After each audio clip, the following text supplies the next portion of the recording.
मंगला अप्सरा साधना, अनंत का अनुभव। ये मंगला अप्सरा साधना करने वाले एक साधक की कहानी है। घटना की गंभीरता को समझते हुए उनके गुरु की सलाह पर उनका नाम अनंत कर दिया गया है। अनंत लंबे समय से आध्यात्मिक मार्ग में रुचि रखते थे। ध्यान, जप और पूजा में उनकी अपार श्रद्धा थी। एक बार उनके गुरु ने उन्हें मंगला अप्सरा साधना के बारे में बताया। यह साधना दिव्य स्त्री शक्ति का आह्वान करने और उनका आशीर्वाद प्राप्त करने का एक विशेष तरीका था। लेकिन गुरु ने उन्हें चेतावनी दी कि यह साधना बहुत कठिन और अनुशासित है। उन्होंने स्पष्ट रूप से कहा कि गुरु दीक्षा के बिना इसे कभी नहीं करना चाहिए। अनंत को अपने गुरु पर अपार विश्वास था।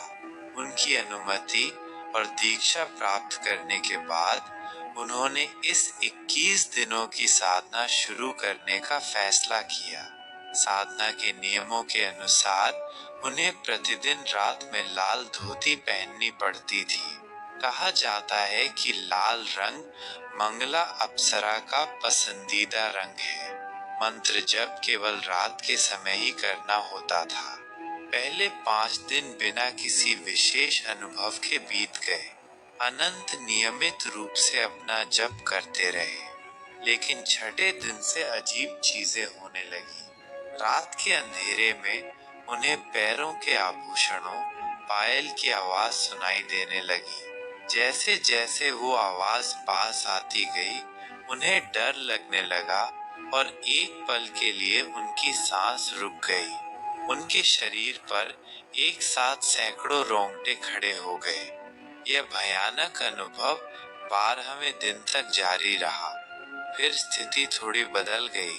साधना के दौरान उन्हें फूलों की तीव्र सुगंध आने लगी। ऐसा लगता था जैसे किसी ने कमरे को पूरी तरह से गुलाब के फूलों से भर दिया हो। वह सुगंध उनके मन को एक तरह की शांति दे रही थी। फिर भी समय समय पर डरावनी चीजें होती रहती थीं। 18वें दिन तक अनंत पूरी तरह से थक चुके थे। इन भयानक और रहस्यमय अनुभवों से वे बहुत दुखी थे। उनका साधना जारी रखने का मन नहीं कर रहा था। वे जोर जोर से रोने लगे, लेकिन उनके गुरु ने स्पष्ट रूप से निर्देश दिया था कि किसी भी कारण से साधना को बीच में नहीं रोकना चाहिए। यहाँ तक कि अगर मरने की स्थिति भी आ जाए तो भी जारी रखना चाहिए। उस दिन अनंत अनिच्छा से साधना के लिए बैठे। तुरंत उन्हें आभूषणों की आवाज सुनाई दी और सभी भयानक चीजें फिर से होने लगी। 19वें दिन उन्होंने 6 घंटे तक साधना की, लेकिन अंत में वे अपने आंसू नहीं रोक सके और खूब रोए। उन्होंने अपनी रोने की आवाज में मंगला अप्सरा को पुकारा और उनसे इन भयानक चीजों का सामना करने की शक्ति देने का अनुरोध किया। उनकी ऐसी भक्ति से प्रसन्न होकर अप्सरा ने उन्हें सपने में दर्शन दिए और चिंता न करने और जो वे कर रहे हैं उसे जारी रखने के लिए कहा। 20वें दिन की साधना शुरू हुई तो अचानक उन्हें मधुर संगीत सुनाई देने लगा। वो संगीत इतना सुंदर था कि सबसे अच्छा कलाकार भी ऐसा संगीत नहीं बना सकता था। वो वास्तव में अलौकिक था। 21वें दिन भी ऐसा ही अनुभव हुआ, लेकिन अनंत को कोई अप्सरा देखने को नहीं मिली। लेकिन 21 दिनों की साधना के बाद अनंत को सपने में एक बहुत ही सुंदर 17 साल की लड़की दिखाई दी। उसका शरीर चंद्रमा की तरह चमक रहा था। उसकी आंखें इतनी सुंदर थीं कि उन्होंने उन्हें कहीं और नहीं देखा था। उसने कई तरह के अलग अलग आभूषण और फूल पहने हुए थे। उसके बाल बहुत घने और मुलायम थे।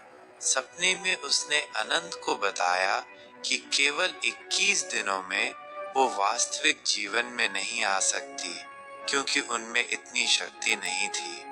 इसलिए उसने उनसे कुछ और ध्यान करने और फिर से ये साधना करने के लिए कहा। वह अनुभव उनके जीवन में कभी न भुलाने वाला था।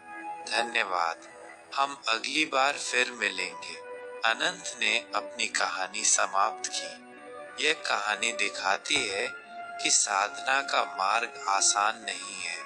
भय और चिंताएं आ सकती हैं, लेकिन गुरु के मार्गदर्शन और भक्ति से सब कुछ पार किया जा सकता है।